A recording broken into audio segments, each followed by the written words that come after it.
Empower ನ್ಯೂಸ್ಗೆ ಸ್ವಾಗತ. ನಾನು ಸುನಿಲ್ ಹೊಸಕೋಟಿ.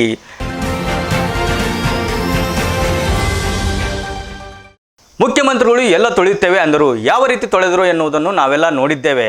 ನೀಟ್ ಆಮೇಲೆ ಮೊದಲು ಕೆಪಿಎಸ್ಸಿ ಸರಿಪಡಿಸಿ ಎಂದು ಕೇಂದ್ರ ಸಚಿವ ಎಚ್.ಡಿ. ಕುಮಾರಸ್ವಾಮಿ ಕಾಂಗ್ರೆಸ್ ಸರ್ಕಾರದ ವಿರುದ್ಧ ಹರಿಹಾಯ್ದಿದ್ದಾರೆ. ನೀಟ್ ಪರೀಕ್ಷೆ ಬಗ್ಗೆ ಮಾತನಾಡುವ ಯೋಗ್ಯತೆ ರಾಜ್ಯ ಸರ್ಕಾರಕ್ಕಿಲ್ಲ ಎಂದಿರುವ ಕೇಂದ್ರ ಸಚಿವ ಎಚ್.ಡಿ. ಕುಮಾರಸ್ವಾಮಿ, ರಾಜ್ಯದಲ್ಲಿ ಅನೇಕ ಸಲ ಪ್ರಶ್ನೆ ಪತ್ರಿಕೆಗಳು ಲೀಕ್ ಆಗಿದ್ದವು, ಪರೀಕ್ಷೆಗಳು ಮುಂದಕ್ಕೆ ಹಾಕಿದ್ದಾರೆ ಎಂದು ಅವರು ಪ್ರಶ್ನಿಸಿದ್ದಾರೆ. ನಮ್ಮ ರಾಜ್ಯದಲ್ಲಿ ಎಷ್ಟು ಬಾರಿ ಪರೀಕ್ಷೆ ಮುಂದೆ ಹಾಕಿದರು? ಕಾಂಗ್ರೆಸ್ ಕಾಲದಲ್ಲಿ ಎಷ್ಟು ಅನಾಹುತ ಆಗಿಲ್ಲ? ಕೆಪಿಎಸ್ಸಿ ಸಂಸ್ಥೆಯನ್ನು ಸರಿಪಡಿಸಲು ಆಗಲಿಲ್ಲ.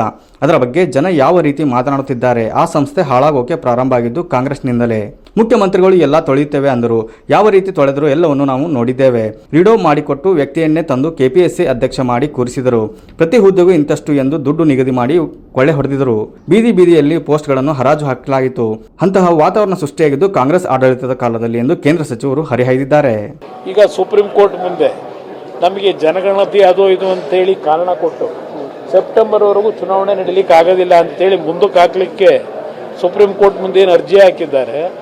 ಈ ಮುಖ್ಯಮಂತ್ರಿಯ ಸ್ಥಾನದ ಒಂದು ಚರ್ಚೆ ನಡೀತಾ ಇದೆಯಲ್ಲ 3 ವರ್ಷದಿಂದ, ಮುಖ್ಯಮಂತ್ರಿಗಳಿಗೆ ಚುನಾವಣೆಗೆ ಹೋದರೆ ಮುಖ್ಯಮಂತ್ರಿಯ ಸ್ಥಾನ ಭದ್ರ ಆಗ್ತದೆ ಇನ್ನೊಂದು 6 ತಿಂಗಳು ಅಂತಕ್ಕಂಥದ್ದು.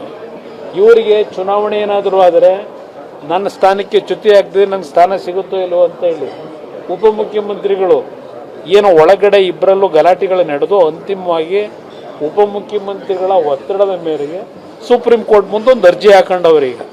ಇದು ಇರತಕ್ಕಂಥ ವಾಸ್ತವಾಂಶ.